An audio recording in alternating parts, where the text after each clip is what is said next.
Welcome in, Hawks fans. Your boy Bryce Lewis back at it again for another Bleav in Hawks episode. Ugly loss for the Hawks tonight, losing to the defending champion Denver Nuggets, 142-110 in Denver. Not the performance you'd like to see from your team, especially after losing to Dallas on Thursday, but also, this hurts the Hawks in terms of playing, with Chicago beating the Knicks last night. Now, Hawks losing tonight. Now they are a game and a half beneath Chicago for that ninth spot to try and get home court in the first game of the play-in against Chicago. So it looks like if Chicago could just handle business, they should be able to get the ninth seed, and that will be the proverbial matchup where Atlanta will have to go to Chicago and then take on the winner of Miami, Philadelphia, unless Indiana drops to one of those two spots for the regular season ends. There's still an outside chance for Atlanta to get that spot, but tonight's loss certainly doesn't help. And this week, the schedule has been very weird for the Hawks. The Hawks have been on we have had some weird scheduling in their schedule this year. In the last 6 days, including today, they have played 4 games in 4 different time zones. Playing in Chicago's time zone, then coming back to Atlanta, then playing in Dallas's time zone, and now playing in Denver at Mile High, the altitude, all of it. I'm sure the team maybe was a little bit tired, a little bit, especially when you play in Denver at the end of a week like that, that could definitely lead to some tired legs, and that maybe is what we saw tonight. But overall, tonight, the Hawks just didn't have it tonight, and it's raised some questions. People are asking questions about the lineup, if that's why the team is struggling. Obviously, the bench, because they don't have that score that comes off the bench right now because everybody's in the starting lineup. So we're going to talk about that. But also, we have an update on Trae Young, on when Trae Young could also return to the Atlanta Hawks lineup as well. So I'll give my thoughts on that. And if this could be the last stretch for DeJounte and Trae Young on the Atlanta Hawks, and give my thoughts. So, just doing that. But obviously, guys, don't forget to subscribe if you're listening to this on YouTube. Leave a review, leave a rating if you're listening on audio podcasts. Definitely show some love and support your boy for the Bleav in Hawks, and let all the Hawks fans know about this podcast so we can talk Atlanta Hawks basketball. But yeah, like I said tonight,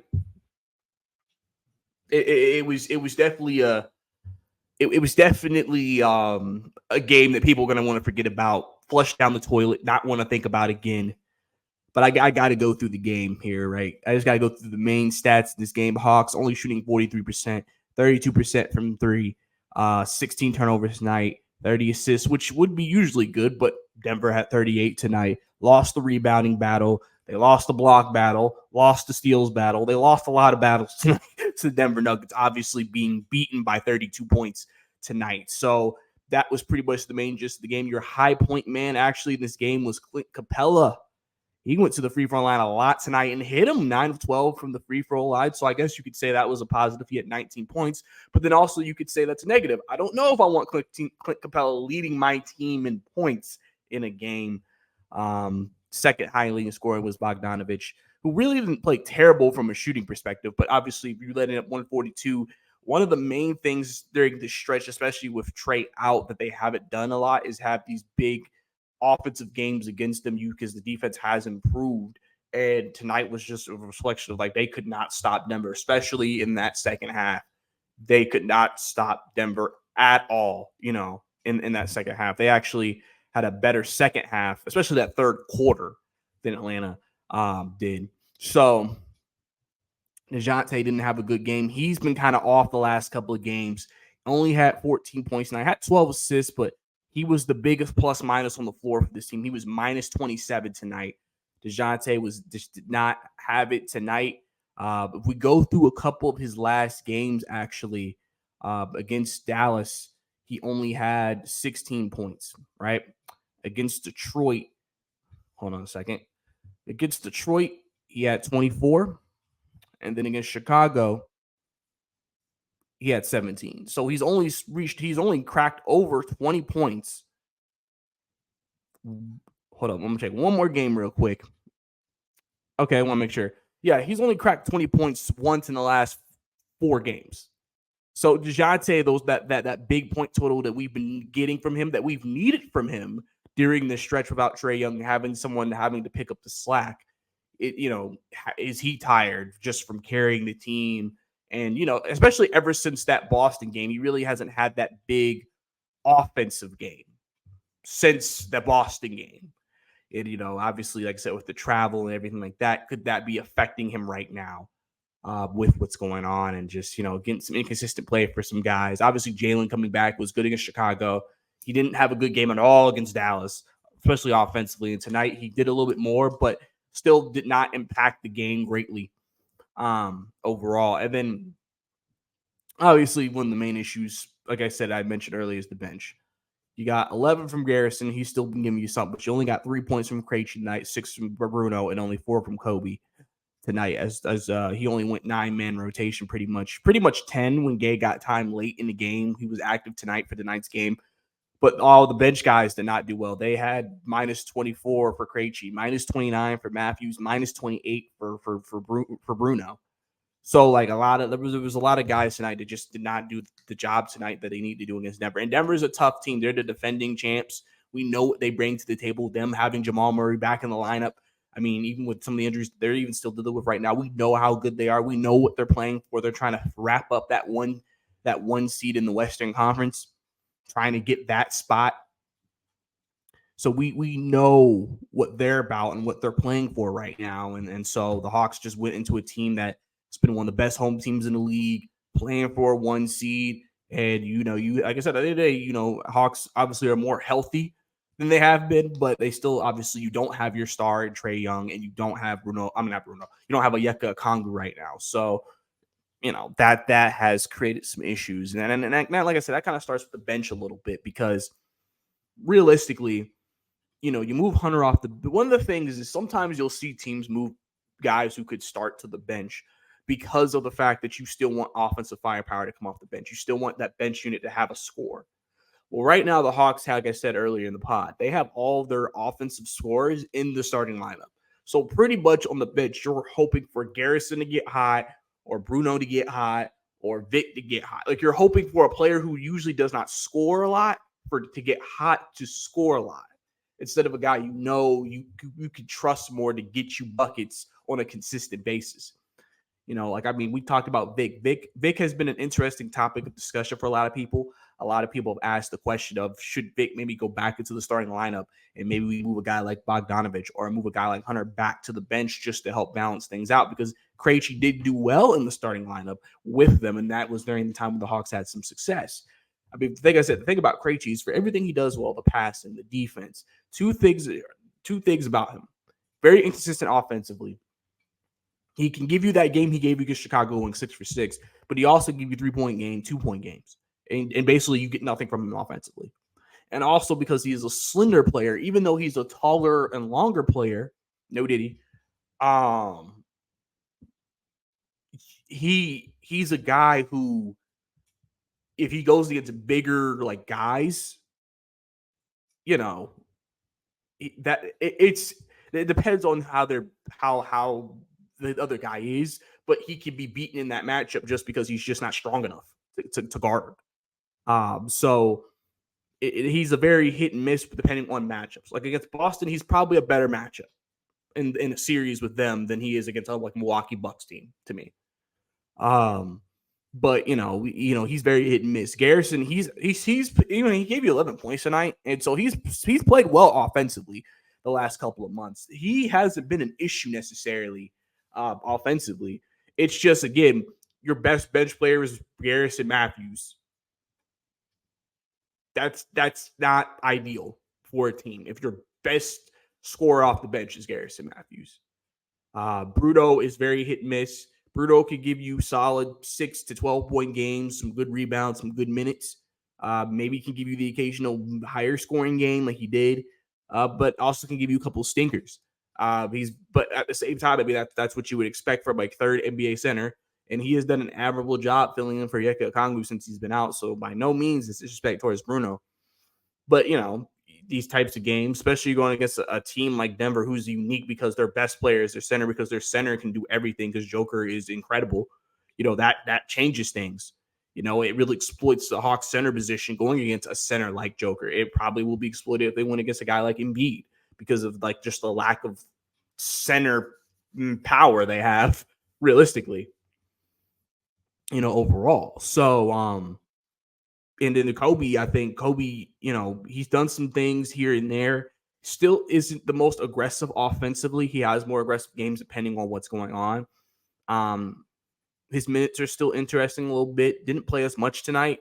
But, he hasn't became that reliable scoring threat off the bench either for the Hawks yet, as he continues to grow and get more experience at this level. So, as you can see, the Hawks' bench situation is where it is, and that's why I think some people have asked that question about should the Hawks consider moving a guy like DeAndre Hunter or a Bogey back to the bench just to get some firepower back on the bench until you can get some other guys back, just to also help even out the lineups. So you're not just going one lineup has everybody and then the other lineups don't have anything. So if I go to the other lineup, we don't have anything. So I think realistically, I think that's sometimes maybe where the tough questions can come in for this team. And like I said, having a performance like that would kind of make you ask those questions. And even last game against Denver, I mean, the Hawks only scored 93 points last game. I mean, they not 93. I think they scored a little bit more than that. But they did not have a great offensive game. They scored 95 points. Okay. So offensively, you scored 110 tonight, and then you scored 95, like Thursday against Dallas. As you can see, the offense has not been great. And the offense has been different since Trae's been out. I mean, we've talked about how they have to do something different. I know people have fell in love with some of that great ball movement we had when they were winning and said, oh man, this is why we're better without Trae. And now you're seeing, listen, ball movement is great when you don't win and everything like that. But sometimes you go against these higher level teams, man, they can know how to shut that down. You got to have guys who can just go get buckets. And if DeJounte and Bogey don't have it going, or DeAndre doesn't have it going, I mean, you kind of relying on four guys to get you buckets, basically. And none of them have had it going, really, the last two games. DeJounte hasn't had it going. Bogey hasn't had it going. Jalen hasn't had it going. And, Hunter hasn't had it going, really, like that much.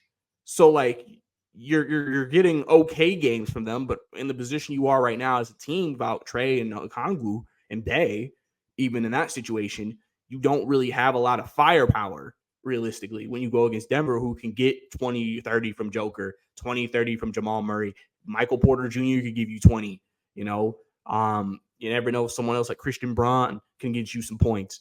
But KCP tonight was really good for Denver. So, I mean, the way their team runs is like a well-oiled machine, and you can see why they're defending champs. You can see why that they're a title favorite. Like they are a well-oiled machine where everybody can beat you, and the Hawks aren't at that level yet.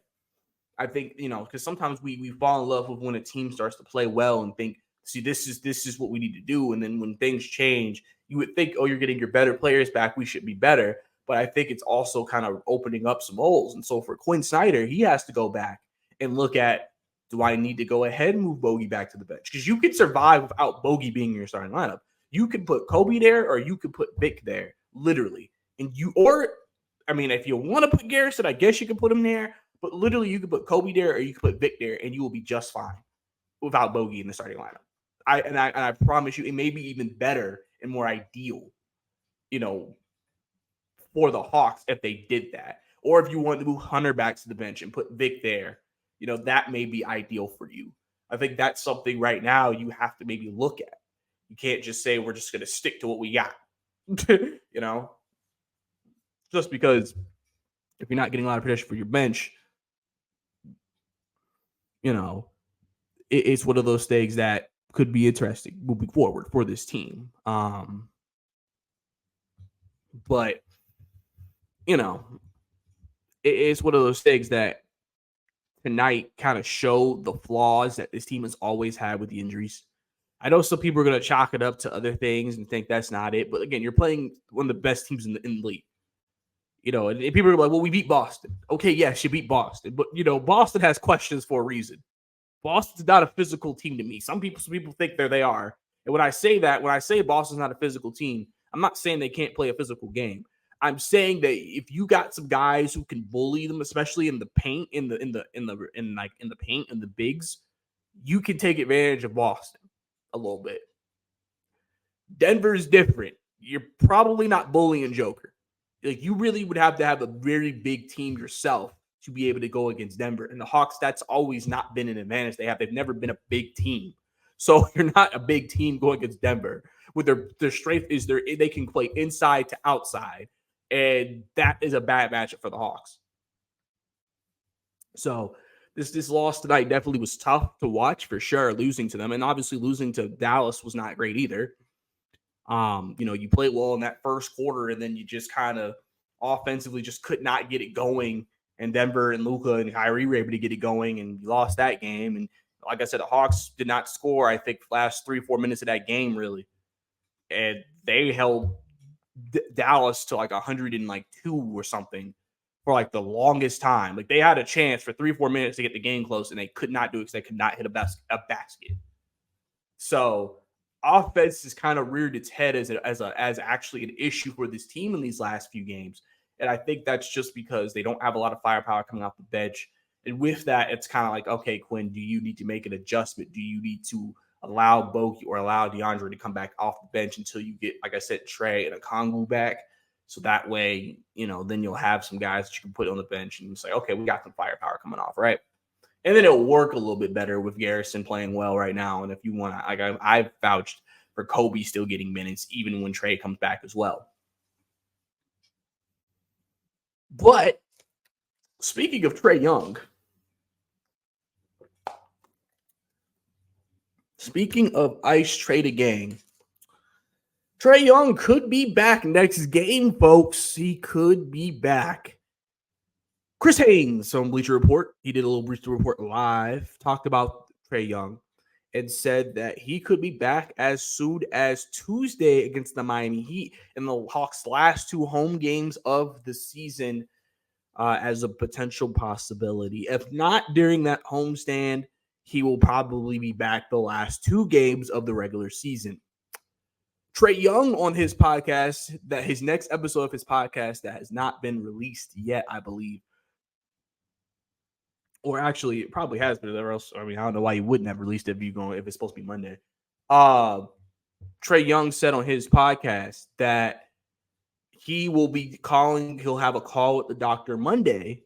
And if the doctor is like, you can take the cast off and you're good to go, he's pretty much just like, I can play basketball. So Monday will be a very big day for the Hawks, because you'll know potentially you get Trae Young back next Tuesday. So you may only have, like I said, this last game without Trae Young, and Trae Young could return to the lineup, and then we will see what that looks like. And then, like, last big player that you probably need to get back, maybe before playing, if that's possible, is the Onyeka Okongwu. And then you'll just kind of roll with what you got and see what happens from there. So that actually could be very big news for Atlanta Hawks fans, knowing that Trae Young could be back here soon, back in the rotation. People questioned and wondered, was his season over when he suffered the ligament finger injury? And now we know that it's not over, and the expectation is he will be back this season within probably this next week, which is looked at as the final week of the regular season in the NBA, as we are hitting the home stretch for the season for the Hawks. We are hitting the home stretch. Next Sunday, April 14th, will be the last day of the regular season, where the Hawks will finish up against Indiana. This week coming up, you have the Heat, Charlotte, Minnesota, and Indiana. It's going to be 3 teams that are going to be tough wins for this team. So, it's not going to be easy for Atlanta if they want to, like I said, get that ninth seed, which could be out of reach now with just not enough games left. And with Chicago, if they win tomorrow, especially having a full 2-game lead and the tiebreaker on you. But obviously, with this move, with this situation, where we are right now is we may be entering the final stretch of games for Trae Young and DeJounte Murray. If Trae comes back Tuesday, these could be the last 4 regular season games we see with this duo. And potentially what happens in the play-in, you may only get one more extra game. The last stretch and evaluation for Quinn Snyder to show something that this backcourt can work. It's something that no one's really talked about, but we are getting to that point. Like, okay, we're entering the end of the season, which means we may be entering the end of DeJounte Murray and Trae Young. Obviously, DeJounte Murray went on Trae's podcast. They talked about their relationship. They said they have a good relationship and that there's just, everybody just making stuff up, negativity, right? Good on addressing the rumors. And, I know the big question everybody is wondering is what are the Hawks going to do this offseason with the backcourt? People have acknowledged that Landry Fields has acknowledged it. Assistant coach Mike Bray has acknowledged the backcourt being a question. Can they play together? And now you may only have 4, 5, 6 games left to determine that. Unless the decision has already been made and the season just needs to end. Like I said, everybody at this point, pretty much from what I've seen, has their opinion, has their thoughts on the backcourt, already has their perception of what they think. And so they're just at this point,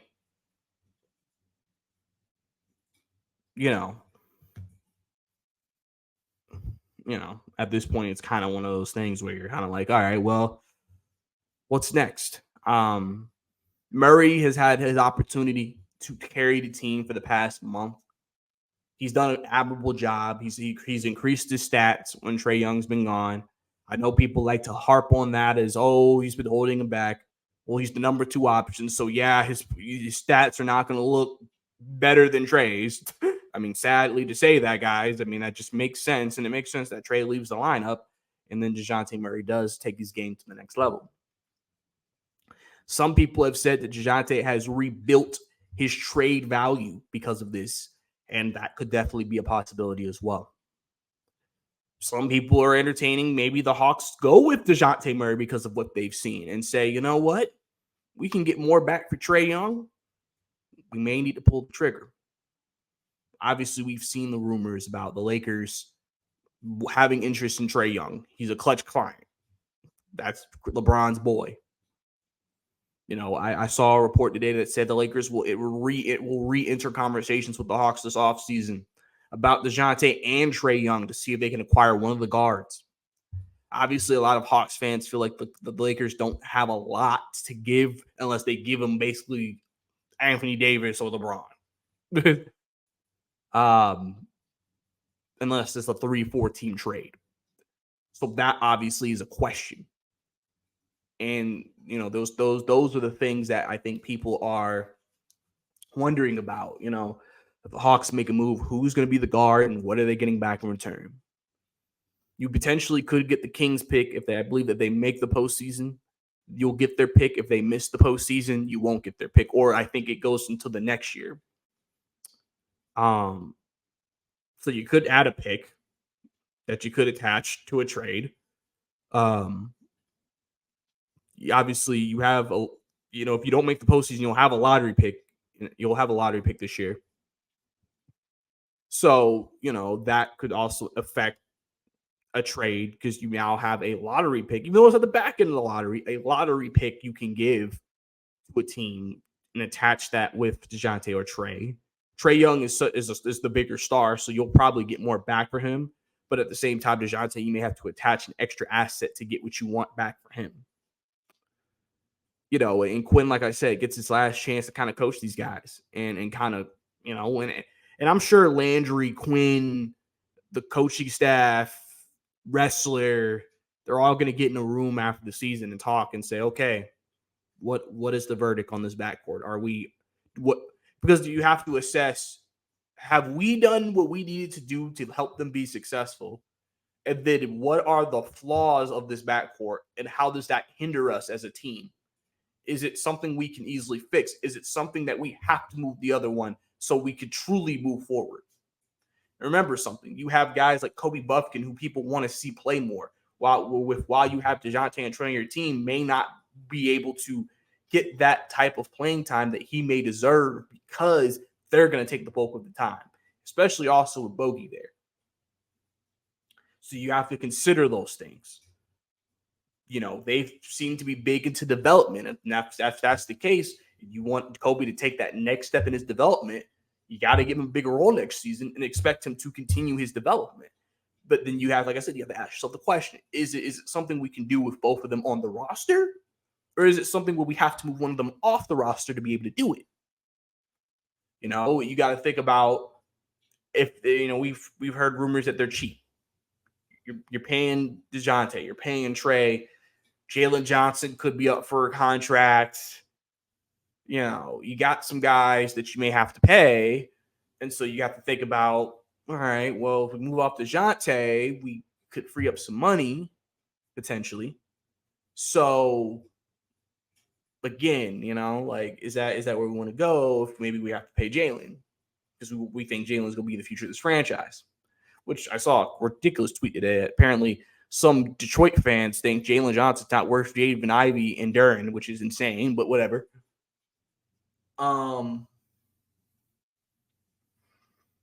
There's a lot of things you have to assess when making that decision about this backcourt. And like I said, everybody's has their opinion on it, and everybody's already made a decision on it. And it's just a matter of what do you think the Hawks should do as they are entering the last stretch of games that these two could play together. There's some people who still think you should keep them and you just need to do better roster construction because they believe roster construction has been the issue. And the roster construction is an issue. So there's a lot of different avenues. There's a lot of different points that people have gone, talked about, discussed, broke down, and will continue to be the biggest topic of conversation for the Hawks whenever their season ends. And you get into those post-media press conferences. What's the future? Can you give us an idea of what you're thinking? And waiting for answers. So it's going to be very interesting to see what happens with this team moving forward. So we're going to have to see. But like I said, that's the good news is that Trae should be back soon. But like I said, bad thing tonight, getting destroyed by Denver, 2-game losing streak, 4 games, 4 time zones and 6 days, not ideal. We're scheduling quirk,